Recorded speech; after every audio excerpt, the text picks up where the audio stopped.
కుట్రపూరిత రాజకీయాలకు ఉన్నది లేనట్టు లేనిది ఉన్నట్టు ప్రచారం చేయడానికి ఫేక్ వ్యవహారాలకి నేరపూరిత రాజకీయాలకి అదే మైండ్ సెట్స్తో ఉండే మనుషులకి ఏం జరిగినా కూడా దాన్ని అదే దృష్టితో చూస్తారు. ఇప్పుడు లోకేష్ నిన్న ఎక్స్లో ఒక ట్వీట్ చేశారు. వైసీపీ రాజకీయ పార్టీనా లేక నేరాలు చేయడానికి అలవాటు పడ్డ ముఠానా? ఏదో రాష్ట్రంలో ఒక గురుకుల పాఠశాలలో 2023 నాటి వీడియో, అంటే 2 ఏళ్ల క్రితం నాటి వీడియో అది. ఇప్పుడు అరకులో జరిగినట్టు కథనాలు సోషల్ మీడియాలో ప్రచారం. అంటే అక్కడ సౌకర్యాలు సరిగా లేవు, పిల్లలు ఇబ్బంది పడుతున్నారు, అపరిశుభ్ర వాతావరణం ఉంది. ఇవి అంటే ఏదో ఒకటి తీసుకొచ్చి fake media and of course fake social media దాంట్లో ప్రచారం చేయడమే పని. అంటే ఉదయం లేస్తే ఇదే కార్యక్రమం, ఇదే ఎజెండా. సరే, అదొక అంశం. అయితే ఇంకా ఘోరం ఏంటంటే గత 2 రోజులుగా అందరూ ఎంత డిస్టర్బ్ అయి ఉన్నాం. ఈ కర్నూలు బస్సు ప్రమాద ఘటన జరిగి 20 మంది ప్రాణాలు అన్యాయంగా గాల్లో కలిసిపోయి ఇలాంటి ప్రమాదాలు జరగకూడదని కోరుకుంటూ బయట ఎక్కడన్నా బస్సు చూసినా కూడా అనిపిస్తుంది వీళ్ళు జాగ్రత్తగా వెళ్ళాలి అని. ఆ రోజు నేను కూడా అన్నది ఏంటంటే అసలు ఈ రోజు నుంచే బస్సులు ఆపేసి తనిఖీలు చేసిన తర్వాతే ఏం నష్టం లేదు, వారమో 10 రోజులో ఆ టికెట్లు కావాలంటే క్యాన్సిల్ చేసి డబ్బు వెనక్కి ఇచ్చి అత్యవసర ప్రయాణాలు అయితే వేరే రూపంలో వెళ్తారు. కానీ ప్రాణాలు పోగొట్టుకోవడం ఎందుకు? సరే, 2 రాష్ట్రాల్లోనూ ముఖ్యంగా తెలంగాణలో ఈ ఆర్టీఏ అధికారులు వెంటనే రంగంలోకి దిగారు. ఇప్పటికే 100ల కొద్ది బస్సులు సీజులు చేయడము ఇవన్నీ జరుగుతున్నాయి. అంటే నిబంధనలకు అనుగుణంగా లేని ప్రతి బస్సును సీజ్ చేసామని ముఖ్యమంత్రి రేవంత్ రెడ్డి చాలా సీరియస్గానే ఆదేశాలు ఇచ్చారు. ఇది ఎందుకు చెప్తున్నానంటే ఇంత ఘోరమైన ప్రమాదం జరిగితే ఈ ఘటనలో కూడా ఎలా రాజకీయం చేయొచ్చు. ఒక సామెత ఉంటుంది కదా, శవాల మీద పేలాలు ఏరుకోవడం అని, శవ రాజకీయాలు, which is very much habituated to Jaganmohan Reddy గారు, ఆయన మా పార్టీ మనుషులకి. ఎందుకు ఆయన ఎప్పుడు బయటకు వచ్చినా కూడా ఏదో ఒక ఎవరో పోతేనో, ఎవరో జైలుకు పోతేనో, ఎవరో రోడ్డు మీద గంజాయంతో దెబ్బలు తింటేనో ఇలాంటి సందర్భాల్లోనే వారు బయటకు వస్తారు, వాళ్ళ యువతకు సందేశాలు ఇస్తూ ఉంటారు. సో ఇప్పుడు ఏంటంటే ఈ కర్నూలు బస్సు ప్రమాదానికి ఘటన కారణమైన అతను బైకర్ శివశంకర్. ఆ బైకర్ శివశంకర్ ఈ విజువల్స్ ఫస్ట్ ఏబిఎన్ ఆంధ్రజ్యోతి, మనం ఏబిఎన్ టీవీలోనే బ్రేక్ చేసాం. ఆ బైకర్ శివశంకర్ వెనకాల కూర్చున్న అతని మిత్రుడు, అతని పేరు వెర్రిస్వామి. వీళ్ళు అక్కడ ఫ్యూయల్ కొట్టించుకోవడానికి ఆగినప్పుడు ఆ పద్ధతి చూస్తే ఆల్రెడీ అతను డ్రింక్ చేసి ఉన్నాడని అర్థమైపోతుంది ఎవరికైనా చూస్తుంటే. ఆ బండి తీసే తీరు, తర్వాత ఒకే షాపులో రాత్రి 7 గంటలకు 8:25కి అతను ఈ లిక్కరు మద్యం కొనుగోలు చేశాడు. అవి కూడా మనం విజువల్స్ చూస్తున్నాం. అది చూడడానికి ఏమన్నా అది బెల్ట్ షాప్లో ఉందా? ప్రాపర్గా గవర్నమెంట్ ఎక్సైజ్డ్ డిపార్ట్మెంట్ ఇష్యూ చేసిన లైసెన్స్డ్ లిక్కర్ షాపులో అతను 2 సార్లు మద్యం కొనుగోలు చేశాడు. అలాగే హైవే మీద 240 మీటర్ల పరిధి దాటి ఉండాలి అనే నిబంధనలకు అనుగుణంగా కూడా ఈ లిక్కర్ షాప్ ఉంది అని అధికారులు చెప్తున్నారు. So this is the fact. అతను మందు కొనడము, తాగడము, తాగి నడపడము, నడిపి డివైడర్ని ఢీకొట్టి పడిపోయి అక్కడికక్కడే అతను చనిపోయాడు, రోడ్డు మధ్యలో పడిపోయాడు. ఆ వెర్రిస్వామి అనే అతను ఎవరైతే మిత్రుడు ఉన్నాడో అతన్ని పక్కకు తీయగలిగాడు ఆ శివశంకర్ బాడీని, కానీ బైక్ని తీయడం అతని వల్ల కాలేదు, ప్రయత్నం చేసి కూడా. ఇదంతా ఎస్పీ చెప్పారు, కోయ ప్రవీణ్ డిఐజీ చెప్పిన వివరాలు నేను చెప్తాను. సో ఆ ప్రయత్నం చేసి మిస్ అయ్యాడు. ఆ బైక్ అక్కడే ఉండిపోయింది రోడ్డుకి మధ్యలో. అప్పటికే 2 బస్సులు, ఈ వీకావేరి బస్సు ప్రమాదానికి ముందే 2 బస్సులు వెళ్ళిపోయాయి, పక్క నుంచి వెళ్ళిపోయాయి. నాకు అది కూడా ఇప్పుడు బైక్ చూసినప్పుడు ఆపి ఆ బైక్ని 2-3 కలిసి పక్కకి పడేస్తే ఇంత దారుణం ఘోరం తప్పేది కదా. అంటే ఎవరికి ఆ బాధ్యత ఏం లేదు. చూడలేదా అంటే చూసి పక్క నుంచి వెళ్ళారు బస్సులు, లేకపోతే అవే ప్రమాదానికి గురయ్యేవి. ఈ బస్సు డ్రైవరు, వీకావేరి బస్సు డ్రైవరు ఎవరైతే ప్రాపర్గా అన్ని లైసెన్స్ అవి దొంగ లైసెన్స్ సంపాదించి ఉన్న డ్రైవర్ ఎవరైతే ఉన్నాడో అతను చూడలేదు, ఆ బైక్ని ఎక్కించుకు వెళ్ళిపోయాడు. అదొక కొన్ని మీటర్లు లాక్కెళ్ళడం, ఆ స్పార్క్ బైక్ తాలూకా ఫ్యూయల్ ట్యాంక్లో ఉన్న ఫ్యూయల్తో వచ్చిన స్పార్క్ తోటి ఇంత పెద్ద ప్రమాదం జరిగి ఇంకేం జరిగిందో మనకు తెలుసు. అంటే ఈ మొత్తం ప్రమాదానికి కారణం ఏంటి? మొత్తం ప్రమాదానికి కారణం ఏంటంటే ఒక చిల్లర బ్యాచ్, ఒక చిల్లర విధవ, పోయినా తిట్టకూడదు అదే అంటారు కానీ బట్ ప్రమాదానికి కారణం ఏంటి? కోపం వస్తుంది. తాగి ఇష్టం వచ్చినట్టు నడిపి నెగ్లిజెన్స్ బిహేవియర్ తోటి ఆ రోడ్డు మీద పడి ఆ బైక్ అక్కడ పడి 20 మంది పోయారు, 2 చిన్నపిల్లలు పోయారు అందులో. సరే, అది ప్రమాదం. ఇప్పుడు దీన్ని రాజకీయం ఎలా చేయాలి? సరిగ్గా ఇక్కడ మొదలవుతుంది కథ. దానికోసమే వేచి చూసే బ్యాచ్కి. అదిగో వీడు వెళ్ళాడు, ఆంధ్రప్రదేశ్లో విపరీతంగా బెల్ట్ షాపులు నడిచిపోతున్నాయి, అలాంటి బెల్ట్ షాప్లోనే మద్యం తాగాడు కాబట్టి అక్కడ పడిపోయాడు కాబట్టి ఆ బస్సు యాక్సిడెంట్ అయిపోయింది కాబట్టి ఇంతమంది చనిపోయారు. అది. సో దీని మీద ఫ్యాక్ట్ చెక్ చేసిన ఎక్సైజ్ అధికారులు చేశారు. ప్రభుత్వం వైపు నుంచి ఒక ప్రాపర్ స్టేట్మెంట్ కూడా వచ్చింది, కాదు అది కరెక్ట్ కాదని. సో వాళ్ళ పత్రికల్లో, వాళ్ళ సోషల్ మీడియాల్లో, చర్చల్లో ఫేక్ వ్యవహారాలు, డిబేట్లు, రాతలు అన్నీ నడుస్తున్నాయి. అంటే ప్రభుత్వాన్ని ఎలా బదనాం చేయాలని. లిక్కర్ స్కామ్ దగ్గర దొరికిపోయిన తర్వాత ప్రభుత్వాన్ని బదనాం చేసే ప్రయత్నమే. ప్రభుత్వం అంటే ముఖ్యంగా చంద్రబాబు నాయుడిని. నకిలీ మద్యం వ్యవహారం దొరికిపోయిన తర్వాత అసలు చంద్రబాబు, లోకేష్ ఇద్దరు కూర్చుని మిగతా అభివృద్ధి పనులంతా మానేసి నకిలీ మద్యం ఎలా వ్యాపారం చేద్దామని స్కెచ్లు వేసినట్టు జగన్మోహన్ రెడ్డి గారు మొన్న వచ్చి మాట్లాడి వెళ్ళిపోయారు. ఇప్పుడు ఈ ఘటన జరిగిన తర్వాత కూడా అదిగో బెల్ట్ షాపులు అని. బెల్ట్ షాపులు అసలు లేవా? నేనేం నిర్ధారించట్లేదు. ఉక్కుపాదంతో అణిచేయండి, ఊరుకోను ఎక్కడన్నా ఉంటే అని చంద్రబాబు నాయుడు ముఖ్యమంత్రి అయ్యాక వెంటనే చెప్పారు. ఆ తర్వాత అనేక సందర్భాల్లో చెప్పారు. ఇంకా బెల్ట్ షాపులు ఎక్కడన్నా నడుస్తుంటే అది ఎవరు ఫెయిల్యూరు? ఎక్సైజ్ డిపార్ట్మెంట్ ఫెయిల్యూరు, అధికారులు ఫెయిల్యూరు, లేకపోతే ఎక్కడన్నా ఉండి సమాచారం ఇవ్వని కూటమి పార్టీల నేతలు ఫెయిల్యూరు. మందలవాటు ఉన్నవాడు ఎక్కడ దొరికితే అక్కడ తాగేస్తాడు. ఆ షాపుకే వెళ్ళి లైసెన్స్ షాపులోనే తాగాలనే రూల్ ఉంటుందా? అలా లేకుండా చూడాల్సిన బాధ్యత ప్రభుత్వాలది. నిజంగానే బెల్ట్ షాపులు ఉంటే కనుక దాని మీద ఇప్పటికైనా సీరియస్ యాక్షన్ తీసుకోవాలి ప్రభుత్వం. లేవు అని చెప్తున్నారు. As of now we agree that. ఉంటే యాక్షన్ తీసుకోండి అని చెప్తున్నాం. సో మరణాలు జరిగి కుటుంబాలు ఇంకా ఆ బాధ నుంచి బయటపడకుండానే అది దీని మీద రాజకీయం చేయాలి అలా అనిపిస్తుంది. అది కూడా fake. Take a short break. Fake వార్తలు, ఫేక్ రాజకీయాలు, దాని మీద ఏం చర్యలు తీసుకుంటుంది ప్రభుత్వం? అలాగే నిజంగానే వాళ్ళు ఆరోపిస్తున్నట్టు బెల్ట్ షాపులు ఉన్నాయా? ఎక్సైజ్ శాఖ అధికారులు ఏం చేస్తున్నారు ఉంటే? ఈ షాప్ విషయంలో మాత్రం ఎక్సైజ్ అధికారులు స్పష్టం చేశారు, అది లైసెన్స్డ్ షాపే అని. కల్తీ మద్యానికి కర్నూలు బస్సు ప్రమాదానికి సంబంధం ఏంటి? ఈ బైకర్ శివశంకర్ బెల్ట్ షాపులో మద్యం తాగాడనే ప్రచారం ఎందుకు మొదలైంది? దాని మీద ఎక్సైజ్ అధికారులు క్లారిటీ ఇచ్చినా కూడా దాని గురించి ఇంకా ఎందుకు ఫేక్ ప్రచారాలు చేస్తున్నారు? అలాగే ఈ శవాలపై కూడా రాజకీయం చేసే ఈ చెత్త బుద్ధి మార్చుకోరా? ఫేక్ పోస్టులు, తప్పుడు రాతలతో ఈ తప్పుడు ప్రచారానికి ఫుల్ స్టాప్ పడదా? అదే ఇవాళ మన డిబేట్ టాపిక్. ఇవాళ లైవ్లో నాతో పాటు నజీర్ అహ్మద్ గారు, గుంటూరు తూర్పు ఎమ్మెల్యే, తెలుగుదేశం పార్టీ నాయకులు వారు జాయిన్ అవుతున్నారు. అలాగే అడిసిమెల్లి శ్రీనివాసరావు గారు, రాజకీయ విశ్లేషకులు, రాయపాటి అరుణ్ గారు, జనసేన పార్టీ అధికార ప్రతినిధి. నమస్కారం అండి అందరికీ. సో నమస్కారం అండి. అహ్మద్ గారు, నిన్న దీని మీద నజీర్ గారు మీరు మాట్లాడారు. నేను కరెక్ట్గా మీరు ఏం మాట్లాడారో వినలేదు కానీ చదివాను తర్వాత. ఆ టైంకి నేను మీ ప్రెస్ మీట్ నేను చూడలేదు. సో నాకు అర్థమైంది ఏంటంటే వీళ్ళు చేస్తున్న ప్రచారం ఒకటి బెల్ట్ షాపు, అందులో కల్తీ మద్యం. ఏది ఆల్రెడీ కల్తీ మద్యం సీజన్ ఇది నడుస్తుంది కదా. సో అది తాగి ఈ యాక్సిడెంట్కి కారణం అయ్యాడు, ఇంతమంది ప్రాణాలు కోల్పోయాడని డైరెక్ట్గా ఈ కర్నూలు యాక్సిడెంట్ తీసుకొచ్చి మీకు లింక్ చేసేసారు కూటమి ప్రభుత్వానికి. ఎట్లా ఇంత దారుణమైన ఫేక్ ప్రచారం చేస్తుంటే మీరు చెప్పారు, మీరు చెప్పింది ఏంటి, అసలు ఏం జరిగింది మొత్తం? ముందుగా ఈరోజు లైవ్లో డిబేట్లో ఉన్నటువంటి ప్యానల్ స్పీకర్స్ ఇద్దరికి, శ్రీనివాసరావు గారికి అలాగే మేడం గారికి కూడా నమస్కారం. అందరికీ, ఆంధ్రజ్యోతి ప్రేక్షకులకు, మీకు అందరికి కూడా గుడ్ మార్నింగ్.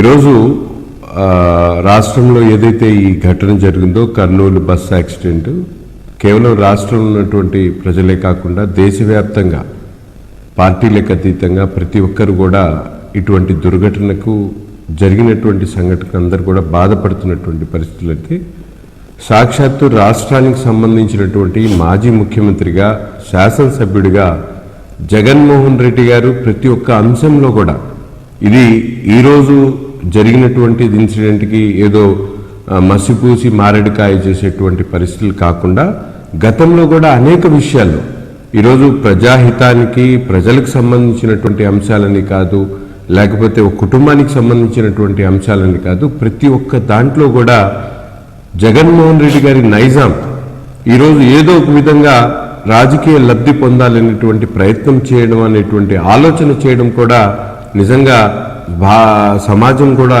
ఈరోజు విస్తృతపోయేటువంటి పరిస్థితులు ఉన్నాయి.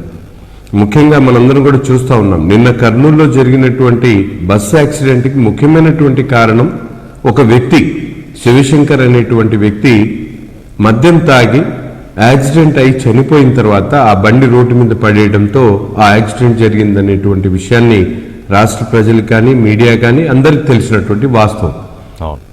ఈరోజు అటువంటి దాని మీద ఒక రీసెర్చ్ టీం అంటే సైకో టీంను ఒకరిని పెట్టుకొని ఏ విషయానికి ఏ విధంగా ప్రభుత్వానికి అపనింద వేయాలనేటువంటి ప్రయత్నంలో ఈరోజు జగన్మోహన్ రెడ్డి గారు మితిమీరినటువంటి ఒక సైకో మీడియాని పెట్టుకొని ప్రయత్నం చేస్తున్నటువంటి పరిస్థితులు మనం అర్థం చేసుకోవాలి. గతంలో తన బండి కింద చనిపోయినటువంటి వ్యక్తికి తను జరిగినటువంటి నష్టానికి వచ్చి మాట్లాడకుండా అది ప్రభుత్వానికో లేకపోతే తను వేరే ఇది ఒక చిన్న ఉదాహరణ. జగన్మోహన్ రెడ్డి గారు తన వెహికల్ కింద చనిపోయినటువంటి తన కార్యకర్త గురించి ఆ టైంలో రియాక్ట్ అవ్వకుండా దాన్ని ప్రభుత్వానికో లేకపోతే పోలీస్ డిపార్ట్మెంట్కో అపనింద వేసేటువంటి ప్రయత్నం చేసినటువంటి పెద్ద మనిషి ఈ జగన్మోహన్ రెడ్డి. ఇటువంటి వ్యక్తిని ఏ విధంగా రాజకీయాల్లో విశ్వసిస్తారు ప్రజలు అనేది ఒక్కసారి మనం ఆలోచించాల్సిన పరిస్థితి ఉంది. అతను చెప్పేటువంటి ప్రతి ఒక్క మాట కూడా వాళ్ళ టీం ఏదైతే సైకో టీంని పెట్టుకొని ఈరోజు వాస్తవాలకు దగ్గరగా ప్రజలకు అవసరమైనటువంటి ఇన్ఫర్మేషన్ ని ఒక ప్రతిపక్ష హోదాలో లేకుండా కూడా శాసనసభ్యుడైన జగన్మోహన్ రెడ్డి గారు, ఒక పార్టీకి అధ్యక్షుడైనటువంటి జగన్మోహన్ రెడ్డి గారు, బాధ్యతాయుతమైనటువంటి ముఖ్యమంత్రి పదవి చేసినటువంటి జగన్మోహన్ రెడ్డి ఇది ఎంతవరకు సమంజసం ఒక్కసారి ఆలోచించుకోవాలి. నిజంగా తెలుగుదేశం పార్టీకో లేకపోతే ఎన్డీఏ ప్రభుత్వానికో అపనింద చేయాలనేటువంటి ప్రయత్నం చేయడం, మీరు నిన్న గూగుల్ విషయం కానీ, ఇంతకుముందు వివేకానంద రెడ్డి గారి హత్య విషయం కానీ, కోడికత్తి డ్రామా కానివ్వండి, ఈరోజు అమరావతి మీద కమరావతి అని చెప్పినటువంటి విషయాలు కానీ, డిఎస్పీ నియామకాల దగ్గర నుండి ఈరోజు ప్రజల ముందు మొత్తం బహిర్గతం అవుతా ఉంది. ఏ విధంగా తన బ్లూ మీడియాని పెట్టుకొని సైకో సోషల్ మీడియాలో ఉన్నటువంటి సైకోల్ని పెట్టుకొని మద్యం వ్యవహారం వచ్చాక కల్తీ మద్యం, నకిలీ మద్యం, అందులో మీ పార్టీ నాయకుల ఇన్వాల్వ్మెంట్ కూడా కొంత ఉండడము, వాళ్ళు ఎక్కడి నుంచి వచ్చినా కూడా మీరు ఒక పార్టీని సస్పెండ్ చేశారు, ఇంకా ఎక్కడో లోకల్ గా కొంత కుమ్మక్కు వ్యవహారాలు జరుగుతున్నాయని బహుశా దాన్ని అడ్వాంటేజ్ గా తీసుకుందామని ప్రమాదాన్ని దానికి లింక్ చేశారేమో. అదేనండి నేను చెప్పేది ఏంటంటే, ఇప్పుడు జరిగినటువంటి ప్రమాద సంఘటన ఇవాళ వాస్తవాల దగ్గర ఉన్నాయి కదా. అతను శివశంకర్ అనే అతను ఏదైతే పెద్ద టేకూరు అనేటువంటి లక్ష్మి ఆ రేణుకా ఎల్లమ్మ వైన్ షాపులో 7 గంటలకు ఒకసారి వీడియో కనిపిస్తా ఉంది, 8-20 గంటలకి ఒకసారి మద్యం తీసుకున్నట్టు ఆ సాక్ష్యాధారాలతో సహా ఉన్నప్పుడు కూడా నిస్సిగ్గుగా తన మీడియాలో, సాక్షి మీడియాలో సాక్ష్యం లేకుండా అంత పెద్ద ప్రచారం చేసుకునేటువంటి పరిస్థితులు ఉన్నాయి. ఈరోజు వాస్తవాలు ఏదైనా తప్పు జరిగితే ప్రభుత్వాన్ని తప్పు జరిగింది ఈ విధంగా అని చెప్పి వాస్తవాల ద్వారా ఖండించవచ్చు. కానీ ఈరోజు జరగనటువంటి విషయాన్ని శవాల మీద కూడా రాజకీయాలు చేస్తూ రాబందులు కూడా సిగ్గుపడేటువంటి విధంగా ఈరోజు Jaganmohan Reddy party, YCP party, Sakshi media చేస్తున్నట్టు, సాక్షి దాని అనుబంధ ఉన్నటువంటి మీడియా చేస్తున్నటువంటి ప్రచారాన్ని ఈరోజు రాష్ట్ర ప్రజలకు తెలియజేయాల్సినటువంటి కూడా అవసరం ఉంది. ఈరోజు ప్రభుత్వం చూస్తూ ఊరుకోదండి. ఇటువంటి వీటి మీద ఎప్పటి నుంచో మనం దాదాపు ఈ 15 నెలల నుంచి ఈ ఫేక్ వ్యవహారం మీద ముఖ్యమంత్రి మాట్లాడారు, డిప్యూటీ సీఎం మాట్లాడారు, హోంమంత్రి మాట్లాడారు, మీలాంటి ఎమ్మెల్యేలు మాట్లాడారు, అరుణ్ గారు అయితే దానికి బాధితులు కూడా. కానీ అయినా జరుగుతున్నాయి. దాని గురించి ఏంటో లాస్ట్ లో మాట్లాడదాం. సో శ్రీనివాసరావు గారు, మనం చాలా సందర్భాల్లో చాలా మాట్లాడుకుంటాం రాజకీయాలు లేకపోతే కుట్రలు కుతంత్రాలు అని. కానీ ఇలాంటి ఆలోచనలు అంటే ఒక దారుణమైన ఒక ఘోరమైన ప్రమాదం జరిగి ఆ కుటుంబాలు ఇంకా అది నిజమా కాదా అని కూడా డైజెస్ట్ చేసుకోవాలనే పరిస్థితిలో ఉన్నప్పుడు ఆ బైకర్కి ఒక యాక్సిడెంట్, అది కదా మెయిన్ మూలం.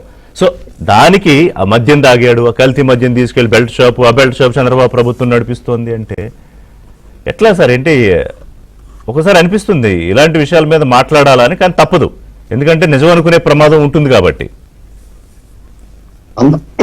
ఋషి గారు అందరికీ నమస్కారం అండి. సార్ నమస్తే. మీకు, ఎమ్మెల్యే నజీర్ అహ్మద్ గారికి, రాయపాటి అరుణ్ గారికి అందరికీ నమస్కారం. ఏవిఎన్ వీక్షకులందరికీ నమస్కారం అండి. ఇక్కడ మొన్న జరిగిన ఘోర సంఘటన, దుర్ఘటన హృదయ విదారకం అండి. కలిచివేసింది, మనసంతా కలిచివేసింది. చాలా బాధ అనిపించింది. ఉదయం లేవగానే ఈ వార్త వినగానే ఒక రకమైన బాధ అందరినీ చుట్టుముట్టేసిందండి. అంటే ఇలాంటి బాధకి కులం గాని, మతం గాని, ప్రాంతం గాని ఉండదంట బాధ రావటానికి. అంతేగా. ఇలాంటి పరిస్థితుల్లో అంటే నాకేమనిపించిందంటే ఒక క్షణం ఆ నిలువెల్లా దహనం దహించిపోతూ ఉంటే పసిబిడ్డలతో సహా యముడి మహిషపు లోహపు గంటలు ఇంత క్రూరంగా కర్కశంగా ఉంటాయా అనిపించిందట. అంతేకాకుండా సమవర్తికి అసలు జాలి దయలేదా, ఎందుకు ఆ పసిబిడ్డల్ని మాంసం ముద్దలుగా చేసాడు అనేటువంటి ఒక రకమైన వైరాగ్యం వచ్చింది. మనిషి అన్నవాడు, మానవత్వం ఉన్నవాడు, మణిజన్మిత్రుడు ఎవడన్నా సరే ఇలాగే స్పందిస్తాడు, ఇలాగే ఫీల్ అవుతాడు. కానీ ఈ దేశంలో రాబందులు జాతి అంతరించిపోయిందనేటువంటి వార్త మనం వినపడతా ఉంది. ఎందుకంటే ఇదివరకు ఎక్కడ చూసినా ఊళ్ళలో, గ్రామాల్లో ఎక్కడన్నా పశు కళేబరాల మీద ఈ రాబందులు వాళ్తా ఉండి ఇప్పుడు ఎక్కడ మీరు కాగడ పెట్టి వెతికినా కనపడమండి. కానీ ఆంధ్రప్రదేశ్ లో మాత్రం ఉన్నాయి. అది ఒక రాజకీయ పార్టీ రూపంలో, ఒక నాయకుడి రూపంలో ఉండి ఎక్కడ ఏ మృతదేహం కనిపించినా, మృత కళేబరం కనిపించినా అక్కడ వాలిపోయి వాళ్ళ తాలూకు విషాన్ని చెబుతా ఉన్నారండి. చాలా దురదృష్టకరమైన విషయం. రాష్ట్రంలో రాజకీయాలు చేయొచ్చు, వాళ్ళకి నచ్చని పార్టీని విమర్శించవచ్చు, ఖచ్చితంగా వాళ్ళ విధానాలని తప్పుపట్టి వాళ్ళు మార్చుకునే వరకు ఒత్తిడి చేయవచ్చు. కానీ వీళ్ళు కులము, మతము, ప్రాంతము లేకపోతే ఇటువంటి దుర్ఘటనల్ని, దురదృష్టకర ఘటనల్ని వాళ్ళు రాజకీయం చేయడానికి ఉపయోగించుకుని అసలు ఎంత దారుణం అంటే కులాన్ని వెతుకుతారు వెంటనే. అసలు వాళ్ళు ఎవరో ఈ ప్రభుత్వం ఏం చేస్తుంది అనేటువంటిది మొదలెడతారు. అక్కడ స్పష్టంగా ఇది తెలంగాణ నుంచి, హైదరాబాద్ నుంచి బెంగళూరు ప్రయాణం చేస్తున్న బస్సు. అది ఒరిస్సాలో రిజిస్ట్రేషన్ అయింది. ఆంధ్ర ప్రాంతంలో ఈ దుర్ఘటన జరిగింది, యాక్సిడెంట్ అయింది. ఇక్కడ వీళ్ళు మానవత్వంతో ప్రభుత్వ యంత్రాంగం మొత్తం కదిలొచ్చిందండి. ఆగమేఘాలమే కదిలొచ్చారు. మంత్రులు, స్థానిక ఎంపీలు, ఎమ్మెల్యేలు, నాయకులు, సాధారణ ప్రజలు. ఒక అతను దారిలో పోతా ఆ కారు ఆపి అతను రక్షించడానికి ప్రయత్నం చేశాడు, రక్షించాడు. అతను హీరోగా మిగిలాడు, కథానాయకుడిగా మిగిలాడు అతను. అటువంటి మానవత్వం చూపించి సహాయం చేయడానికి ముందుకొచ్చాడు అతను. ఇలాంటి పరిస్థితులు వీళ్ళు కల్తీ మద్యం, బెల్ట్ షాపులు అనేటువంటి పనికి మాలిన ఆలోచన ఎక్కడి నుంచి వచ్చింది వీళ్ళకి?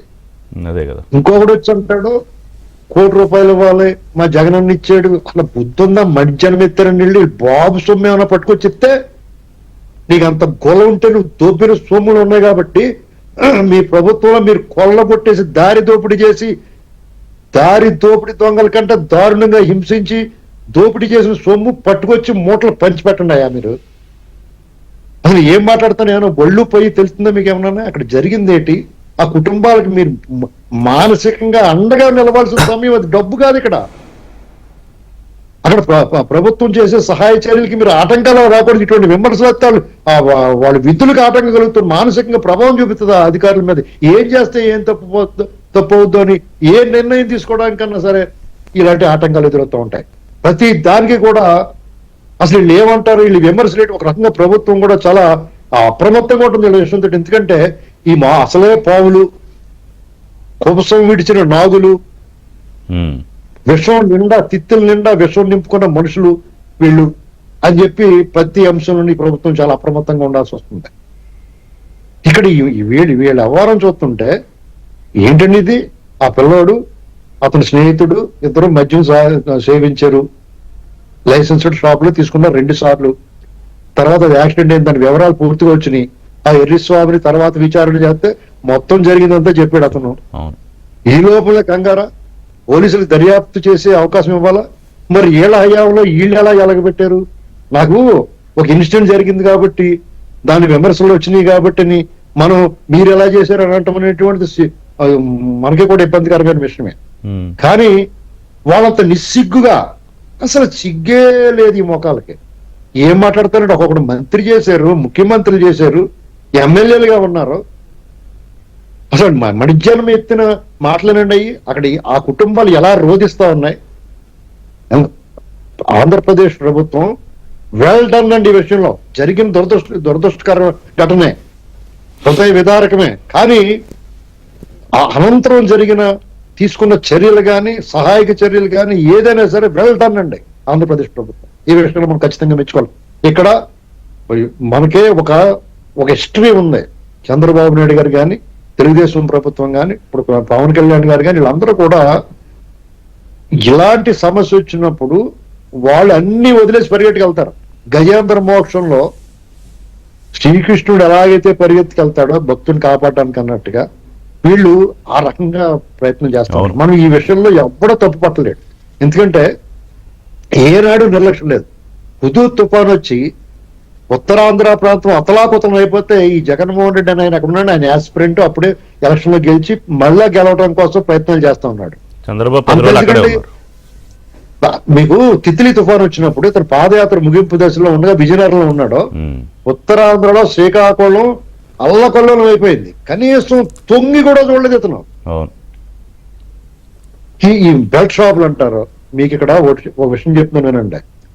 బెల్ట్ షాపుల్ని హరిహర బ్రహ్మరుద్రాదులు కూడా అరికట్టలేరండి. వీళ్ళు చాలా నయం, చాలా స్ట్రిక్ట్ గా ఉండదు. దొరికితే ఇంపాసిబుల్ టాస్క్ అది ఖచ్చితంగా. ఎందుకంటే ఒక గ్రామం ఉంటదండి, వాడు షాప్ దగ్గరికి వెళ్ళి 10 బాటిల్స్ కొనుక్కుంటాడు. 10 బాటిల్స్ అమ్మనంటాడా ఆ షాప్ అతను? తెచ్చిపెట్టుకుంటాడా?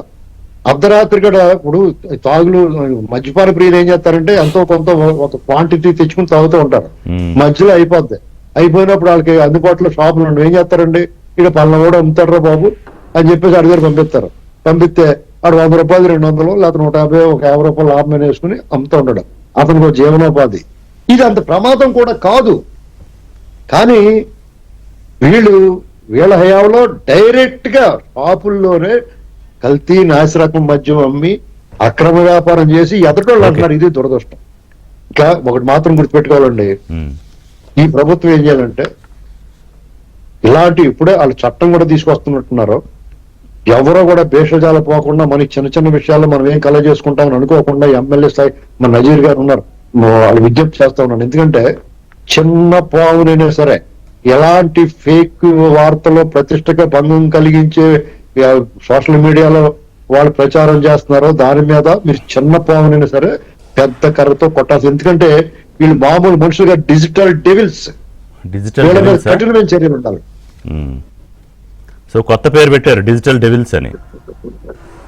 చిన్న బ్రేక్ తీసుకుంటా అరుణ్ గారు మీ దగ్గరికి వచ్చే ముందు. ఎందుకంటే నిన్న వీళ్ళు వాపోతున్నారు ఏంటంటే ఎంతో మంది ఆరోగ్యం కూడా పాడు చేసేస్తున్నారు ఈ కల్తీ మద్యం బెల్ట్ షాపులతో. అంటే వీళ్ళు చెప్తే ఈ మాటలు కొంచెం ఆశ్చర్యకరంగా ఉంటుంది. ఓ పక్కనేమో అక్కడ కోట్ల రూపాయల లిక్కర్ స్కాములు, ఓ పక్కనే నకిలీ మద్యాలు, అక్కడ ఆరోగ్యం పాడైపోయి కొంతమంది ఇంకా బయటికి రాలేని పరిస్థితిలో ఉన్నారు వాళ్ళ హయాంలో జరిగిన దానికి. వీళ్ళు ఇప్పుడు ఈ ఆరోగ్యాల గురించి మాట్లాడతారు. అయిపోయి అరుణ్ గారు, రోజు కూటమి ప్రభుత్వంపై, మీ ప్రభుత్వం పైన విడివిడిగా మీ నాయకుడు లేకపోతే చంద్రబాబు నాయుడు పైన విషం చెప్పడమే పనిగా జగన్మోహన్ రెడ్డి గారు, ఆయన పార్టీ నడిపించే మీడియా, సోషల్ మీడియా ఇవి ఉంటాయి. మనం ఎన్నో సందర్భాల్లో మాట్లాడుకున్నాం. కానీ ఈ ఘటనని కూడా ఇలా లింక్ చేయొచ్చు అనే ఆలోచనతో టీం పనిచేస్తుందంటే నిజంగానే నేను సర్ప్రైజ్ అయ్యా.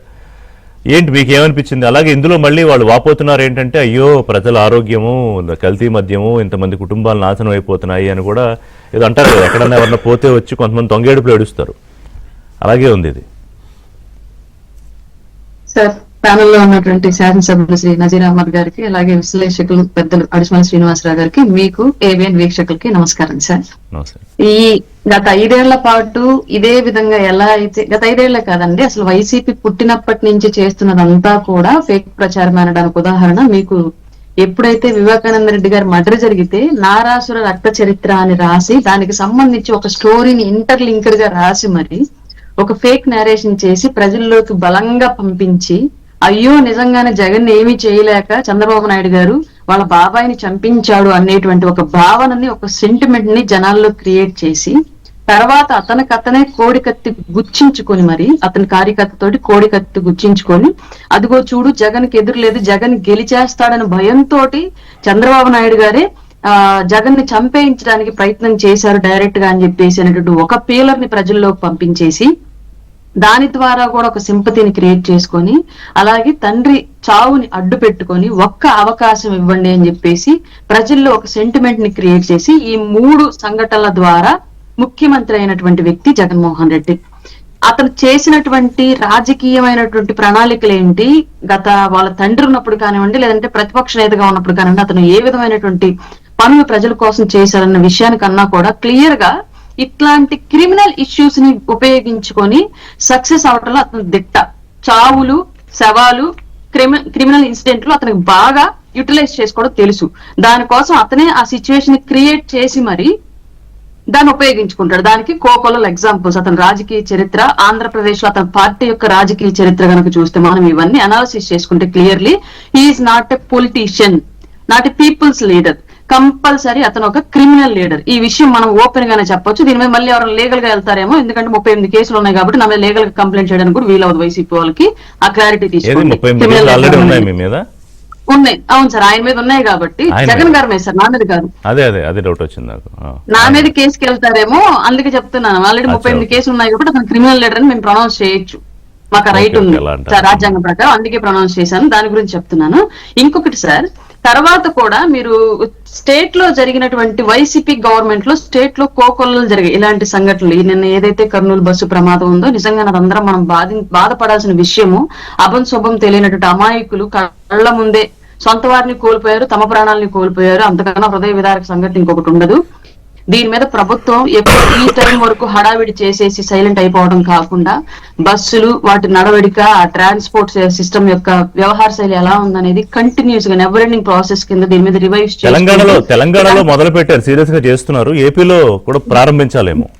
100% చెయ్యాలి సార్. ఎందుకంటే ఏ సంఘటన జరిగినా మీడియాలో ఉన్నంతసేపు హడావిడి చేయడం కొన్ని పట్టుకున్నారు. నంద్యాలలో కూడా మీడియా సైలెంట్ అయిపోయిన తర్వాత మళ్ళీ ఇన్సిడెంట్ యథావిధిగా మళ్ళీ సేమ్ అధికారులు ధనదాహానికో లేదంటే ప్రభుత్వాల అలసత్వానికో కారణం అయిపోయి మళ్ళీ కంటిన్యూ అయిపోవడం, ఇవన్నీ నా చిన్నప్పటి నుంచి చూస్తానే ఉన్నాను. ఎక్కడైనా మారాలని చెప్పేసి ఒక సాధారణ సివిలియన్ గా అడుగుతున్నాను నేను ప్రభుత్వాన్ని ఈ విషయం మీద క్లియర్లీ. ఇంకోటి సార్, గోదావరి బోటు ప్రమాదం జరిగింది, మీకు తెలిసే ఉండొచ్చు సార్. గోదావరి బోటు ప్రమాదంలో 51 మంది చనిపోతే, ఆ రోజు జగన్మోహన్ రెడ్డి గారు ఏ మద్యం తాగితే బోటు ప్రమాదం జరిగింది? జగన్మోహన్ రెడ్డి గారి ప్రభుత్వం ఏ మద్యం అమ్మితే బోటు ప్రమాదం జరిగింది? అనుకోకుండా జరిగేటువంటి తప్పిదాలను కూడా ఉపయోగించుకొని శవాల మీద రాజకీయం చేయడం అనేది ఒక్క జగన్మోహన్ రెడ్డి గారికి చెల్లిద్ది అనడానికి ఇదొక ఎగ్జాంపుల్. అలాగే జగన్మోహన్ రెడ్డి గారి డ్రైవర్ జగన్మోహన్ రెడ్డి గారి పక్కన ఉండగానే ఒక వ్యక్తిని టైర్ల కింద తొక్కించాడు. ఏ మద్యం తాగి వచ్చి జగన్మోహన్ రెడ్డి గారు డ్రైవింగ్ చేశారు, జగన్మోహన్ రెడ్డి గారు డ్రైవర్ డ్రైవింగ్ చేశారు. ఏ మద్యం తాగి వ్యక్తిని చంపుతూ ఉంటే కళ్ళ ముందు చూస్తూ కూడా ఆనందపడుతూ చేతులు ఊపుతూ జగన్మోహన్ రెడ్డి గారు ఆ కారులో వెళ్లారు. ఈ విషయాలన్నీ కూడా మనం ఒకసారి ప్రశ్నిస్తే జగన్మోహన్ రెడ్డి గారి నుంచి వచ్చేటువంటి ఆన్సర్ ఏంటి? ప్రతిసారి మీడియా ముందుకు వచ్చినప్పుడల్లా ఏదో మాట్లాడి పేలర్లు వదిలేసి వెళ్తూ ఉంటాడు. ఏ మద్యం తాగి వచ్చి జగన్మోహన్ రెడ్డి గారు ప్రెస్ మీట్ లో కూర్చొని ఎట్లా పడితే అట్లా మాట్లాడుతున్నాడు. మైండ్ కి డేటా అప్లై చేస్తూ ఆర్టిఫిషియల్ ఇంటెలిజెన్స్ అంట. ఇది తెలియక దాదాపుగా సాఫ్ట్వేర్ సిస్టమ్ అంతా కూడా అష్ట కష్టాలు పడుతుంది. పోయి జగన్మోహన్ రెడ్డి డేటాకి మైండ్ అప్లై చేస్తే ఆర్టిఫిషియల్ ఇంటెలిజెన్స్ అంటారు. ఇన్ని సంవత్సరాల నుంచి తెలియలేదు. చదువుకున్న వాళ్ళకన్నా ఈ సిస్టమ్, ఈ ఇచ్చిన లాజిక్ తెలుసో లేదా మనకు తెలియనటువంటి అంశం. ప్రతిసారి ఫేక్ ఎడిట్లు చేయడం, దాని మీదే సక్సెస్ అవడం, ప్రజలు మమ్మల్ని గుర్తించలేరు అని చెప్పేసి అలాగే అదే కంటిన్యూ చేసుకుంటూ వెళ్ళిపోవడం. 5 ఏళ్ల పాటు మార్ఫింగ్లు వేశారు, మళ్ళా ఇప్పుడు కూడా అదే సిస్టమ్ కొనసాగుతూ ఉందంటే ఇది నిజంగానే ప్రభుత్వం తప్పిదంగా నేను భావిస్తాను. దాని గురించి మాట్లాడే ముందు, మీ మంచి ప్రభుత్వం ఎందుకు చూస్తూ ఊరుకుంటుందని మాట్లాడే ముందు, ఇప్పుడు ఇందులో ఈ ఇన్సిడెంట్ లో ఒకటి క్లియర్ గా బైకర్ శివశంకర్ అతను కూడా చనిపోయాడు. అతను మద్యం కొనడము, 2 సార్లు తాగడము, ఇందాక నజీర్ గారు చెప్పిన టైమింగ్స్ అన్ని చెప్పారు, స్టాంప్స్ కూడా ఇక్కడ, అది ఎక్సైజ్ షాపు లైసెన్స్ ఉన్న లిక్కరే. అంటే ఇందాక మీరు చెప్పిన ఇన్సిడెంట్స్ లో ఎక్కడ అది లేదు, ఇందులో ఎవిడెన్షియల్ గా ఉంది. సో ఇప్పుడు వాళ్ళు చెప్పేది ఏంటంటే అది ఎక్సైజ్ షాపుది కాదు, కల్తీ మద్యం, అదే బెల్ట్ షాపే. ఈ వార్త రాగానే తీసేశారని మళ్ళీ వాళ్ళు కూడా చూశాను నేను వాళ్ళ వెబ్సైట్ లో, వాళ్ళ పేపర్లో. ఆ ఖాళీ తీసేశారు ఆ షాప్ అని మళ్ళీ ఆ షెడ్ ఫోటోలు వేస్తున్నారు. అంటే దే వాంటెడ్ టు ఎస్టాబ్లిష్ ఇది బెల్ట్ షాపే, ప్రభుత్వమే అధికారులు తప్పు చెప్తున్నారు అని. అరుణ్ గారు అరుణ్ గారు ఇది ఫ్రీజ్ అయినట్టుంది. నజీర్ గారు ఇది దీనికే మీరు చెప్తారా? వాళ్ళు మళ్ళీ దీని మీద రీఎస్టాబ్లిష్ చేసే ప్రయత్నం కూడా చేస్తున్నారు. ఇప్పుడు అవునండి, ఇప్పుడు వాస్తవంగా సీసీ కెమెరాలు అబద్ధాలు చెప్పవు, లేకపోతే అక్కడ ఉన్నటువంటి విజువల్స్ క్లియర్గా కూడా అర్థమవుతున్నటువంటి పరిస్థితులు ఉన్నాయి. అది 7 గంటలకి యాజ్ ఆన్ ఆ షాప్ దగ్గర ఉన్నటువంటి సీసీ కెమెరా ఆధారంతోనే నిన్న ఏదైతే ఫ్యాక్ట్ ఫైండింగ్ టీం గవర్నమెంట్ ఇటువంటి ఫేక్ ప్రచారాల మీద అడ్డుకట్ట వేయాలనేటువంటి ఆలోచనతో ఈరోజు చాలా పకడ్బందీగా, ఎందుకంటే మనం చూస్తూ ఉన్నాం అన్ని విషయాల్లో ఈరోజు ఇది అది అని కాదు, జరిగినటువంటి ప్రతి ఒక్క ఇన్సిడెంట్ని కూడా తప్పుడు సమాచారాలతో తప్పుడు ఆధారాలతో ఈ ప్రచారాలు జరుగుతూ ఉన్నాయి. కాబట్టి ఫ్యాక్ట్ ఫైండింగ్ టీమ్ అనేది గవర్నమెంట్ నిన్న ఎక్స్ వేదికగా నారా లోకేష్ గారు ఏదైతే అరకులో జరిగిందనేటువంటి ఒక ఫేక్ ప్రచారం చేయడం, అరకులో ఒక హాస్టల్లో అరకులో జరిగిందని చెప్పి సోషల్ మీడియా ద్వారా వైసీపీ ఫేక్ టీం ప్రచారం చేస్తా ఉంటే ఐఎమ్ క్లియర్. చెప్పండి నజీర్ గారు. ఫేక్ ఇప్పుడు నిన్న అరకు ఇన్సిడెంట్ గురించి ఫేక్ ప్రచారం జరిగితే దాన్ని నారా లోకేష్ గారు అది ఏరే రాష్ట్రంలో ఎప్పుడో 2023లో జరిగినటువంటి ఉదంతాన్ని ఈరోజు ఎప్పటికప్పుడు దాడులు ఈ విధమైనటువంటి సోషల్ మీడియా ప్రచారాల ద్వారా లేకపోతే వాళ్ళ బ్లూ మీడియా ద్వారా ప్రచారాలు చేసి రాష్ట్రంలో ఉన్నటువంటి ప్రజలను మభ్యపెట్టేటువంటి విధంగా ఒక ఫేక్ టీంని తయారు చేసుకొని ఈరోజు జగన్మోహన్ రెడ్డి గారు ప్రయత్నం చేస్తున్నటువంటి పరిస్థితులు ఉన్నాయి. కాబట్టి ప్రభుత్వం ఇటువంటి దాని మీద ఎప్పటికప్పుడు వాస్తవాలు తెలియాల్సినటువంటి బాధ్యత కూడా ఒక పక్కన మీడియాకు ఉంది, ఒక పక్కన రాజకీయ నాయకులుగా పార్టీకి సంబంధించినటువంటి కార్యకర్తలుగా మేము కూడా ఎప్పటికప్పుడు ఎక్కడ ఒక్క విషయంలో కూడా కాంప్రమైజ్ అయ్యేది లేదండి. జగన్మోహన్ రెడ్డి గారు ఇందాక పెద్దలు శ్రీనివాసరావు గారు చెప్పినట్టు digital devils and it's a very exact word what he has told. అటువంటి వ్యక్తుల్ని క్షమించరానటువంటి నేరం. ఎందుకంటే ఈరోజు వాస్తవాల్ని కప్పిపుచ్చేటువంటి ప్రయత్నంలో కూడా ఇటువంటి జరుగుతూ ఉన్నాయి. రాష్ట్రంలో కూటమి ప్రభుత్వం వచ్చినప్పటి నుంచి ఈ రోజు వరకు కూడా దాదాపు 30,000 షాపులు ఎక్కడ పడితే అక్కడ ఏదైతే ఈ బెల్ట్ షాపుల రూపణ చలామణి అవుతున్నటువంటి షాపులన్నీ కూడా మూసే ప్రయత్నం మన ప్రభుత్వం చేసింది. అంతేకాకుండా ఎప్పుడు లేనటువంటి విధంగా ఒక యాప్ ని డెవలప్ చేసి మద్యం తాగేటువంటి వ్యక్తి ఎక్కడ కూడా గత ప్రభుత్వంలో 30,000 మంది చనిపోయారండి. జగన్మోహన్ రెడ్డి గారి ఏదైతే లిక్కర్ మాఫియా ద్వారా లిక్కర్ సిండికేట్ ద్వారా తయారు చేసినటువంటి మందు తాగి ఈ రాష్ట్రంలో 30,000 మంది ప్రాణాలు పలుకొల్కున్నారు. అటువంటి మళ్ళీ రిపీట్ కాకూడదనేటువంటి ఆలోచనతో ఈ కూటమి ప్రభుత్వం వచ్చిన తర్వాత ముఖ్యంగా మద్యపానం అనేటువంటి విషయం మీద పూర్తిగా దృష్టి సారించి ఎక్కడ కూడా ప్రజలకు ఎటువంటి ఇబ్బంది కలగకూడదనేటువంటి దాంట్లో ఈ 30,000 ఏదైతే బెల్ట్ షాపులు చిన్న ఊళ్ళో ఉన్నటువంటి బెల్ట్ షాపుల దగ్గర నుంచి కూడా అన్ని మోపించడం జరిగింది. అంతేకాకుండా ఈరోజు చూస్తా ఉన్నాం ఒక పారదర్శకంగా ఒక సిస్టమేటిక్ ఆర్గనైజ్డ్ వేగా ఈవెన్ ఒక బాటిల్ హోల్డ్ చేసుకుంటే ఎమ్మెల్యేలుగా మేము వెళ్ళి ప్రతి ఒక్క వైన్ షాప్ దగ్గర మేము యాప్ ద్వారా సురక్ష యాప్ ద్వారా స్కాన్ చేసి చూసాం. అది ఏ డిస్టిలరీ తయారైంది, ఎప్పుడు తయారైంది, ఏ షాప్ ద్వారా అమ్ముడుపోతా ఉంది, ఆ లైసెన్స్ ఉన్నటువంటి షాపా కాదా, ఇటువంటి విషయాలన్నీ కూడా ప్రభుత్వం ఎంతో జాగ్రత్తతో ఆలోచనతో ప్రజల ప్రాణాలను హరించకూడదనేటువంటి పనిచేసేటువంటి ప్రభుత్వం ఈరోజు ఎన్డీఏ ప్రభుత్వం. కానీ గత ప్రభుత్వం మనందరం కూడా చూసాం. దేశ విదేశాల్లో అంతర్జాతీయ స్థాయిలో ఉన్నటువంటి బ్రాండ్స్ ని ఈరోజు రాష్ట్రం వైపు రాకుండా చేసినటువంటి ఘనుడు జగన్మోహన్ రెడ్డి గారు. తన బాబాయో తన తమ్ముడు తయారు చేసినటువంటి దొంగ మద్యాన్ని తీసుకొని వచ్చి రాష్ట్రంలో ఏరులై పాలిచ్చినటువంటి రాజకీయ నాయకుడు మాజీ ముఖ్యమంత్రి జగన్మోహన్ రెడ్డి గారు. సో శ్రీనివాసరావు గారు, ఇందాక మీరు ఒక మాట అన్నారు, నాకు అక్కడ కొంచెం అభ్యంతరకరం, దాని దగ్గర స్టార్ట్ చేద్దాం. బెల్ట్ షాపులు ఉంటాయి, దాన్ని అంత మనం ఎరాడికేట్ చేయలేం, ఒకవేళ ఉంటే తప్పేంటి అన్నారు. అంటే నాకున్న ఒక అనుమానం ఏంటంటే ఎట్లా తప్పు కాదు, ఇప్పుడు ఎక్సైజ్ షాపులు ఒక నిర్దిష్ట గడువులోపు మూసేయాలి, ఎక్సైజ్ లైసెన్స్ ఉన్న షాపులు, ఆ తర్వాత మద్యం అక్కడ దొరకదు, ఎవరన్నా ఇంట్లో తెచ్చిపెట్టుకుంటే పెట్టుకోవచ్చు.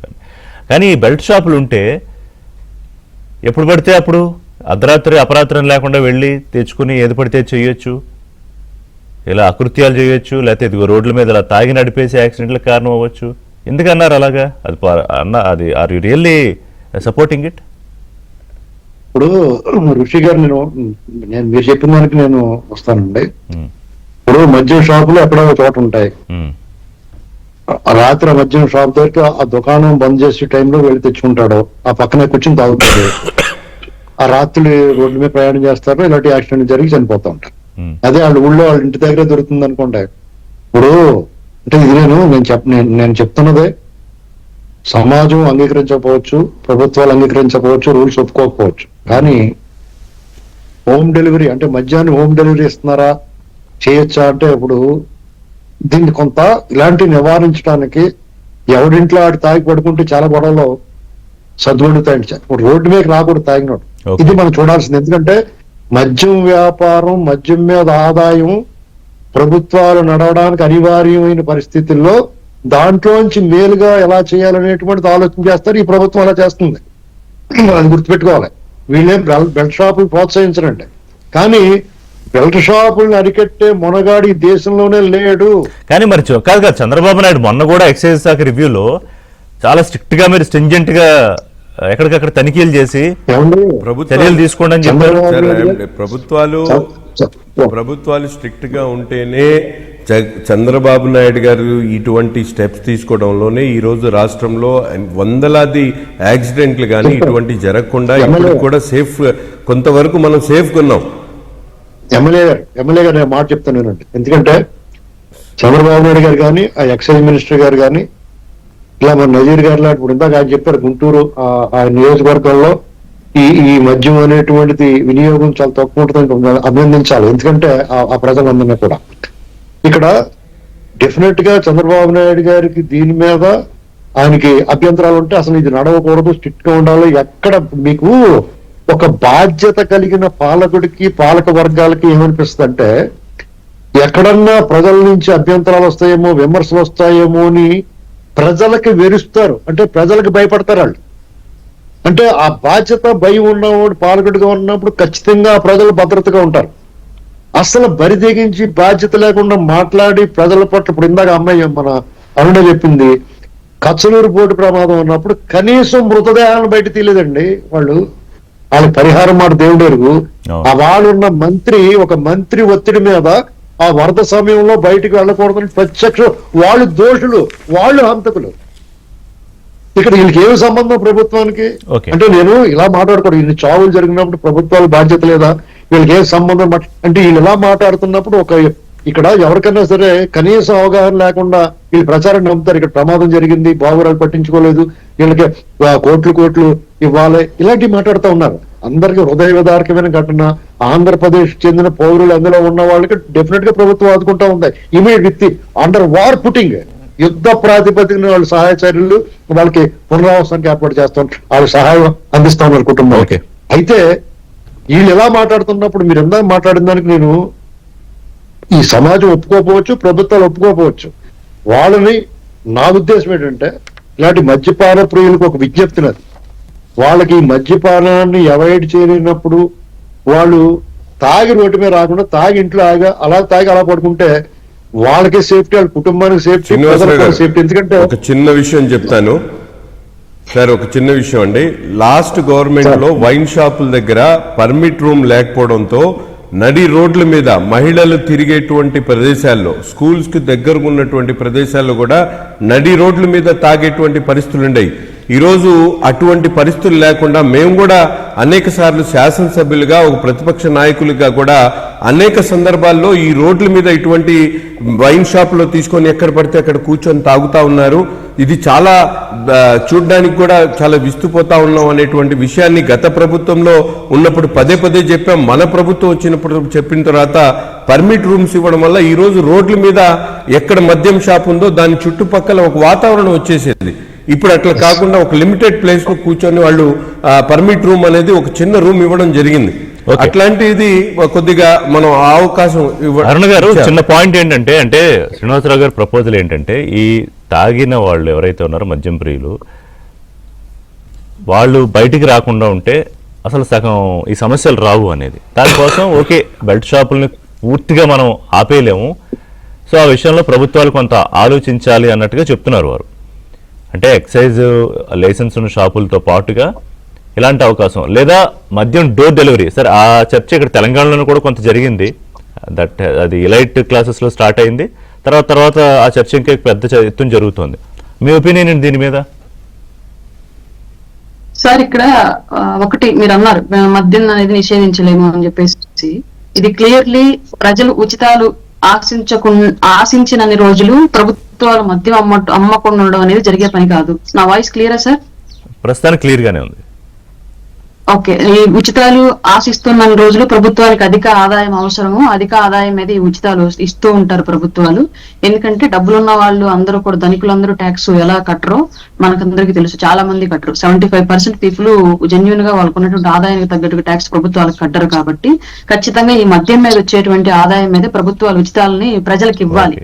ఉచితాలు ఆశిస్తున్న రోజులు ఇంట్లో భర్తకి మందు దొరకకూడదు, బిడ్డకు మందు దొరకకూడదు, తండ్రికి మందు దొరకకూడదు అన్న విషయాన్ని కూడా సాధారణ మహిళలు ఆశించడం మానేయాలి. ఇది క్లియర్.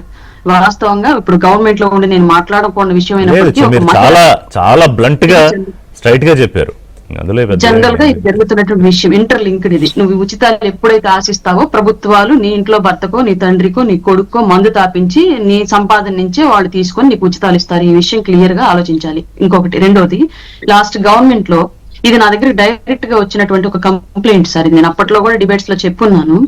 లోకల్ గా మద్యం దొరుకుతూ ఉంటే ఇక్కడే తాగి ఇంటికి వస్తారు జాగ్రత్తగా ఏ టైం అయినా అని చెప్పేసి ఒక నమ్మకం ఉండేది. లోకల్ గా లేకుండా ఎక్కడో రోడ్ల దగ్గర గవర్నమెంట్ షాపులు అని చెప్పేసి పెట్టారు కొన్ని చోట్ల. అక్కడికి వెళ్ళి తాగి వీళ్ళు బండ్లు డ్రైవ్ చేసుకుంటూ వస్తూ ఏ బండ్లకో గుద్దేసలో దాని రోడ్ల మీద పడిపోతే హాస్పిటల్ కి తాగిన డబ్బులకు కాజేయడం కాక మళ్ళీ హాస్పిటల్ ఖర్చులు, ప్రాణాలు పోవడం జరుగుతూ ఉంది.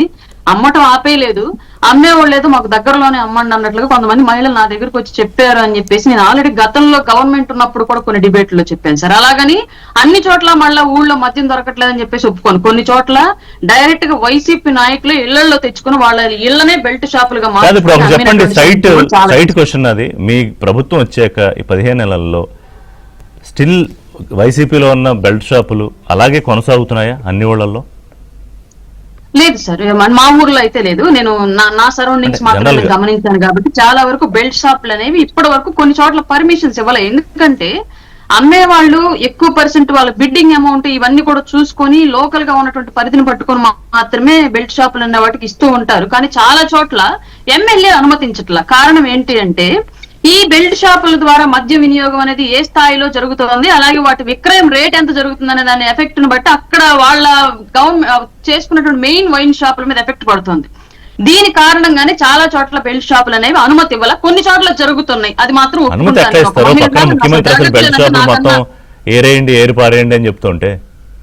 కొన్ని చోట్ల జరుగుతున్నాయి సార్. ఇది మాత్రం 100% వాస్తవమే. కొన్ని చోట్ల ఇప్పటికీ బెల్ట్ షాపులు రన్ అవుతున్నాయి. అవి నిజంగానే స్థానికంగా ఉన్నటువంటి శాసనసభ్యులకు, డిపార్ట్మెంట్ వాళ్ళకు తెలిసి జరుగుతున్నాయా, తెలియకుండా ఎమ్మెల్యే గారు చెప్పాలి మరి ఆయన నియోజకవర్గంలో ఏం జరుగుతుందో.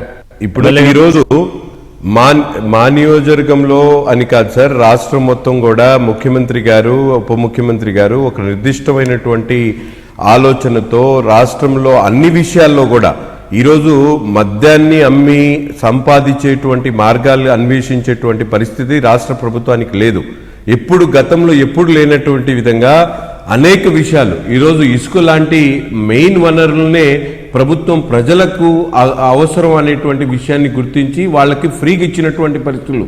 ఈరోజు అనేక అంశాలు మనం చూసుకుంటే ప్రభుత్వానికి ఆదాయం వచ్చేటువంటి ట్రూ డౌన్ అనేటువంటి ఎలక్ట్రిసిటీలో ట్రూ డౌన్ అంటే ప్రజలు యాక్సెప్ట్ చేసేటువంటి విషయాల్లో కూడా ఈ ప్రభుత్వం పారదర్శకంగా ప్రజల అవసరాలను గుర్తించి పనిచేస్తున్నటువంటి ప్రభుత్వం ఈ ఎన్డీఏ కూటమి ప్రభుత్వం.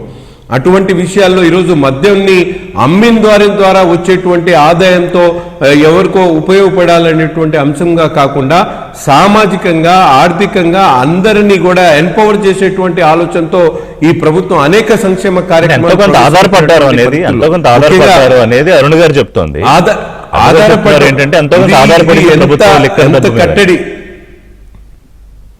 లిక్కర్ డబ్బు మీద ఆధారపడడం కాదు సార్. గత ప్రభుత్వం లాగా సొంత జేబులు నింపుకునేటువంటి ప్రయత్నం కాకుండా అది ప్రభుత్వానికి ఉపయోగపడేటువంటి ఆదాయం లాగా తీసుకుందే తప్ప గత ప్రభుత్వం లాగా వాళ్ళు దోచుకోవడానికో వాళ్ళ సిండికేట్ లో లాభం పొందడానికో ఈ రోజు ప్రభుత్వం పనిచేయట్లేదు.